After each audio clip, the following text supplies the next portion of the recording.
Shalom, selamat pagi Bapak Ibu Saudara yang dikasihi dalam Tuhan. Puji Tuhan, kembali lagi pagi hari ini saya menyapa setiap umat Tuhan dimanapun Bapak Ibu Saudara berada, yang secara khusus pada hari ini mengambil waktu sejenak untuk merenungkan firman Tuhan pada hari ini. Dan saya bersyukur melalui program ini Bapak Ibu Saudara yang dikasihi dalam Tuhan, melalui program Bible and Coffee kita semakin dikuatkan. Melalui program ini kita diteguhkan, iman kita berharap kembali kepada Tuhan. Karena kita percaya iman timbul dari pendengaran terhadap firman Kristus. Dan setiap hari kita dikuatkan, setiap hari kita diingatkan akan janji-janji Tuhan. Karena saya percaya saudara dikasih dalam Tuhan, dunia di mana kita hidup adalah dunia yang semakin hari semakin jahat.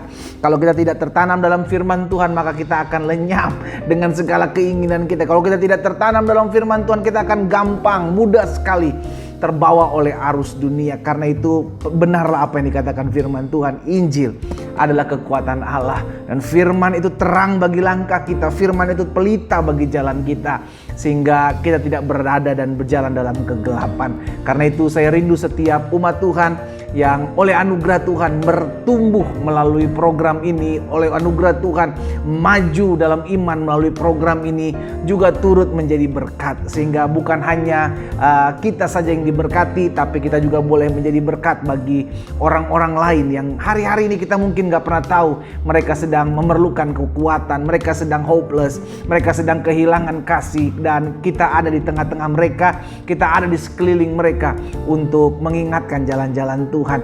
Minimal kita membagikan juga kebenaran firman Tuhan. Dan ketika saudara tidak bisa kemana-mana melalui sosial media saudara sudah bisa menjadi berkat. Karena itu saya mengajak setiap umat Tuhan dimanapun engkau berada, engkau bisa jadi berkat. Bagikan renungan singkat ini di akun-akun media sosial saudara, sehingga hidup kita boleh menjadi perpanjangan tangan Tuhan. Kita gak pernah tahu saudara dikasih dalam Tuhan, ada orang-orang bertobat, ada orang-orang kembali kepada Tuhan, ada jiwa-jiwa yang dikuatkan melalui broadcast kita di sosial media kita. Kita akan merenungkan firman Tuhan, kita datang kepada Tuhan. Bapak, terima kasih karena anugerah Tuhan, karena kasih setia Tuhan, Tuhan yang menopang kami, Tuhan Yesus yang memelihara kami. Sehingga hari-hari hidup kami dipenuhi dengan damai, dipenuhi dengan kasih, dipenuhi dengan kekuatan. Serta kami tidak kehilangan pengharapan kami kepada Tuhan, karena kami tahu kami hidup bukan karena apa yang kami lihat, tapi kami hidup karena iman percaya kami kepada Kristus. Karena itu kami rindu mendengarkan firman-Mu sebelum kami memulai segala sesuatunya di sepanjang hari ini. Roh Kudus, sampaikan sesuatu bagi kami. Di dalam nama Tuhan Yesus kami berdoa. Haleluya. Amin, amin. Saudara dikasih dalam Tuhan, puji Tuhan.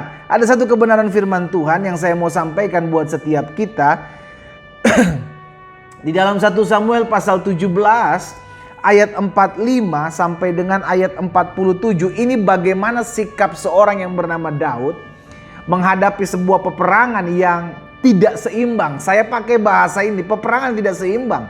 Ya kan, antara dirinya Daud dengan seorang yang terlatih berperang, Goliat dari orang Filistin. Saudara dikasih dalam Tuhan, Goliat dari orang Filistin, Alkitab mencatat sudah terlatih sejak lahirnya, bahkan dengan persenjataan lengkap. Ini yang akan kita pelajari sama-sama. Kok bisa seorang yang bernama Daud tidak memiliki peralatan perang lengkap, tapi bisa memenangkan pertandingan? Wow, kita percaya kita juga diberikan kuasa, kita juga diberikan kekuatan, kemampuan untuk memenangkan setiap pertandingan, memenangkan setiap masalah, memenangkan setiap pergumulan yang ada di depan kita. 1 Samuel 17 ayat 45 sampai 47. Tetapi Daud berkata kepada orang Filistin itu, engkau mendatangi aku dengan pedang dan tombak dan lembing. Perhatikan kurang lengkap apa saudara. Goliat bilang bahwa ada pedang, ada tombak, ada lembing. Ya kan, bukan cuma itu. Goliat memakai peralatan lengkap untuk berperang. Tetapi aku, kata Daud, ini kuncinya. Aku mendatangi engkau dengan nama Tuhan semesta alam, Allah segala barisan Israel yang kau tantang itu. Jadi Daud berperang bukan karena dirinya.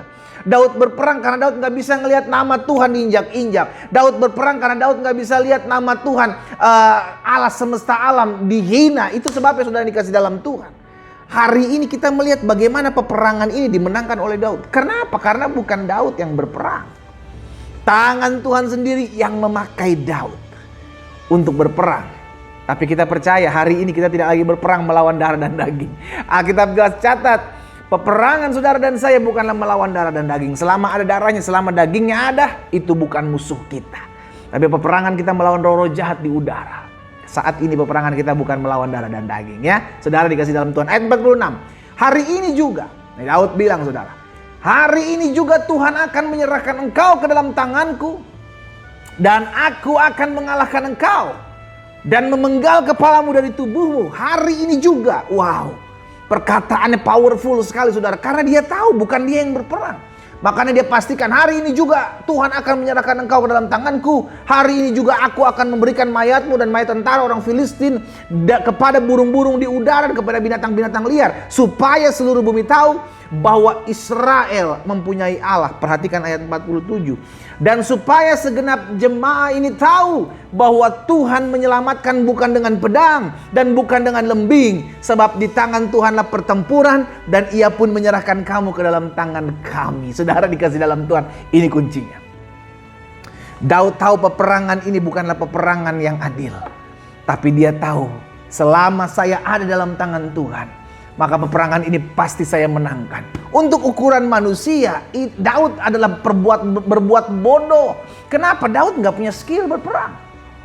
Daud tidak memiliki kelengkapan persenjataan. Dibanding ukuran tubuh, jelas Daud kalah. Pokoknya kalau dilihat secara fisik minus yang ada pada Daud. Tapi ini yang saya mau bilang. Kalau Tuhan yang berperang bagi kita, wow! Orang boleh menyakiti hatimu, orang boleh pakai 1001 cara untuk merugikan hidupmu. Saudara dikasih dalam Tuhan, tapi kita punya Allah yang dahsyat. Kita berperang sebab Tuhan ada di pihak kita. Kita maju melangkah sebab kita tahu Tuhan ada di pihak saya. Makanya jelas Alkitab katakan dalam Mazmur 60 ayat 14. Dengan Allah kita akan lakukan perbuatan-perbuatan gagah perkasa. Sebab ia sendiri yang akan menginjak-injak para lawan kita. Saudara dikasih dalam Tuhan. Hari ini saya mengerti tidak ada lagi peperangan secara fisik. Kita anak-anak Tuhan tidak lagi berperang secara tubuh. Karena peperangan kita Alkitab jelas katakan bukan melawan darah dan daging. Tapi melawan penghuru-penghuru jahat di udara. Dan hari ini yang kita perangi adalah apa? Ego kita, diri kita sendiri. Dalam kita menghadapi masalah. Apakah saya gampang down? Apakah saya gampang lemah? Apakah ketika saya menghadapi masalah, ketika saya menghadapi Goliat saya di hadapan saya mulai kecut dan tawar hati. Saya lupa bahwa saya tidak bertindak sendiri. Ada tangan Tuhan yang menopang saya. Amin. Hari-hari ini saya mau tanya kepada saudara, apa yang menjadi Goliat dalam hidupmu? Apa yang menjadi pergumulan besar dalam hidupmu? Saya mau ingatkan, selama engkau ada dalam tangan Tuhan. Daud mengerti akan hal ini. Aku berperang. Tapi bukan aku yang berperang, melainkan Tuhan yang ada di dalam hidupku. Hidup itu bukan soal seberapa banyak masalah kita. Tapi ada di tangan siapa kita hidup. Ada di tangan siapa kita mengandalkan hidup kita. Kalau kita ada di dalam tangan Tuhan yang kuat. Apapun boleh terjadi sekeliling kita. Tapi tangan Allah yang kuat memegang kita dan berkata, aku sekali-kali tidak pernah meninggalkan engkau. Aku sekali-kali tidak pernah membiarkan engkau. Saudara yang dikasih dalam Tuhan, sadarlah bahwa kita ada dalam tangan Tuhan yang kuat. Apapun yang kita hadapi hari-hari ini, Tuhan yang berperkara. 1000 boleh rebah di sisi kananku, 10.000 boleh rebah di sisi kiriku, itu tidak akan menimpa aku hanya menyaksikannya. Karena Tuhan yang berpihak dalam hidup kita. Sekarang jadi pertanyaan, maukah kita sadar, maukah kita tahu, maukah kita mengerti bahwa saya tidak pernah berjalan seorang diri. Ada tangan Tuhan dan kita ada dalam tangannya.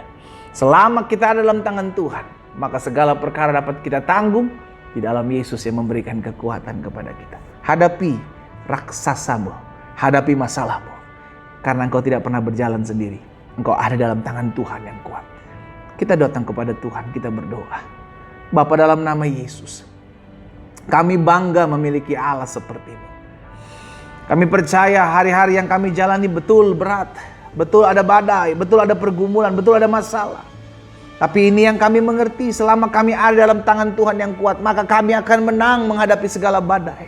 Selama kami ada dalam tangan Tuhan, maka kami akan memenangkan setiap pertandingan iman kami.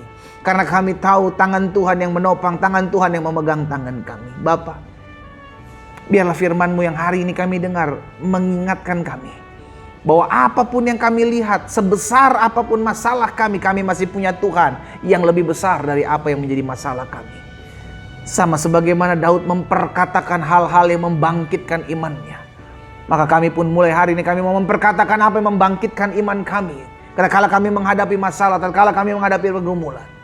Bahwa tangan Tuhan yang memegang kami. Dan ketika tangan Tuhan yang memegang kami, maka kami aman.